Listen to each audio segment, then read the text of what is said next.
Итгэлийн хичээ.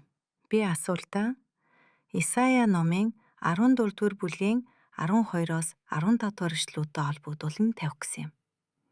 Энд бичгтээ Аяа, үүрийн хүү, Гербат цолмон. Чи яаж Тэнгэрээс унваа? Үндэстнүүдийг дордуулагч чи хүсэр хаягдлаа. Учир нь чи зүрхэндээ би тэнгэрт гарна. Би Бурхны оддын дээр сэнтигээ босгоно. Би умардын хамгийн чанадад, чуулганы уулан дээр заларна. Би үүсийн орой дээр гарна. Би өөрийгөө хамгийн дээд нэгэн лугай адил болгоно гэсэн. Гэвч чи үхэгсдийн орон мөрөө хамгийн гүн нүхэнд хаягдана. Охин минь, энэ асуултыг тавьж байгаа юм. Хэрэв Бурхан энэ тэнгэрэгчийг бүтээсэн юм бол яагаад тэр түүнийг устгаагүй юм бэ? Яагаад түүнийг тэрсэлж эхэлмэгцэн? Мөн тэнгэрэгчүүдийг бослог гаргаж эхлэнгүүт нь тэр даруйд нь тэднийг устгаагүй юм бэ? Үсэхээр энэ бол Бурхан өнөөдөр хүртэл бидэнд тодорхой хариулт өгөөгүй асуултын нэг юм. Олон хүн Бурхан яагаад муу бүтээсэн юм бэ? Яагаад зөвхөн сайн зүйлсэл оршин тогтнодгүй юм бэ гэж асуудаг. Гэвч үнэндээ бид үүнд хариулж мэдэхгүй. Магадгүй муу амьдрал бид илүү тодорхой, илүү сайн ойлголттой болж одоо бидний оюун ухаанд бууж чадахгүй байгаа олон зүйлийг тэр цагт ойлгох болов. Харин өнөөдөр бидний үүрэг бол бүхнийг тайлбарлах гэж оролдох биш.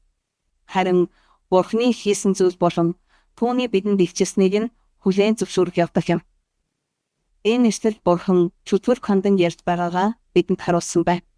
Тэр түүнд чи бол маш сүр жавхлантай, хүчирхээр бүтээгдсэн, олон үнэт чулуугаар чимэглэгдсэн. Люцифер мөн би чамайг бүх талаар үзүүлсэнтэй болгосон гэж бичигдсэн байна. Мөн энд тэр Бурхантай адилхан болохыг, түүнтэй төстэй байхыг хүссэн тухай өгүүлсэн байна. Гэвч эзэн яагаад энэ зүйл тохиолдох болсон талаар бидэнд тайлбарлагдаггүй. Магадгүй энэ нь тэнцвэртэй байдлыг бий болгохын тулд байсан байж болно. Бид мэдэхгүй.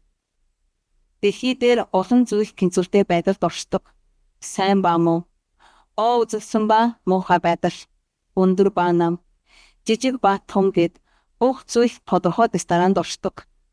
Харин Бурханы бурханцаг мөн чанарын хувьд харах юм бол эзэн яагаад өнгөцгөндөө тэнцвэртэй байдлыг бий болгож буй мэт харагдах ийм зүйл оршихыг зөвшөөрснийг нь бид мэдэхгүй.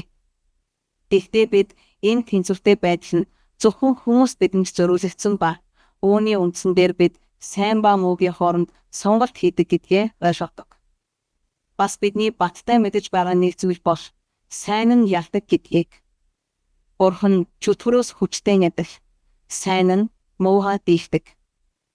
Хэдийгээр өнөө цагт чөтгөрийг шүтдэг, түүнд мөргөж, өргөл өргөдөг шашны урсгалууд байдаг ч гэсэн мөн чөтгөр, мэрэг бүлэг, эд шид, хараал гэх мэт бусад нууцлаг үйлдэхээр хүмүүст нөлөөлдөг ч гэсэн Бурханы талд байгаа хүмүүс түүнээс ялалтыг хүлээн авдаг.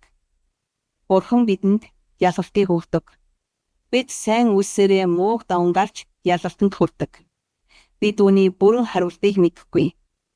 Эзэн яагаад энэ зүйлийг зөвшөөрснийг, чухам юу тохиолдсон болохыг бид хэлж чадахгүй. Гэхдээ хизээ нэгэн цагт бид үүнийг мэдэх болно. Нэгэн залуугийн гэрчлэлээс санаанд минь бууж байна. Тэр өмнө нь нэг сатанист бүлэгт харьяалагддаг байснаа надад ирсэн. Тэгээд нэг өдөр тэр залуу болон энэ бүлгийн өөр 3 хүн манаас руу Библийн номсын үеэр очжээ. Тэд хамгийн арын суудалд суугаад хараалын шившлэг үлдэж өвгөрөө тэнд байсан зарим оролцогчдод хийгээд мөн надад хор хөргөх санаатай байж. Тэд ийм хорон муу санаа өгүүлэн ирчихсэн байж. Тэгээд тэр залуу надад хэлэхдээ тэд арын суудалд суугаад тэдний нэг нь надад хор хөргөх ёстой байсан хүн нь хорон санаагаа хэрэгжүүлэхээр бэлдэж байсан гэн. Яг яаж идгийг би сайн мэдэхгүй. Тэр хүй надад шившээ хийх гэж байсан уу? Эсвэл өөр аргаар уу гэдгийг тэр залуу надад ирээгүй. Гэхдээ тэр хүн эхлэх гэж байсан яг тэр мөчөд нэгэн дуу хоолой түн рүү ярьч. Тэр дуу түүнд бохор болгоомжтой бай. Түүнд хүрч болохгүй. Би үүнийг зөвшөөрөхгүй. гэж хэлсэн байна.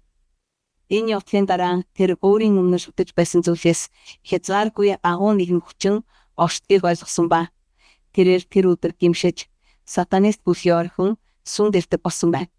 Хожим энэ хүн надад захиа бичиж миний саяны та бүхэнтэй хуваалцсан энэ хэрэгээ хүлээн зөвшөөрсөн юм.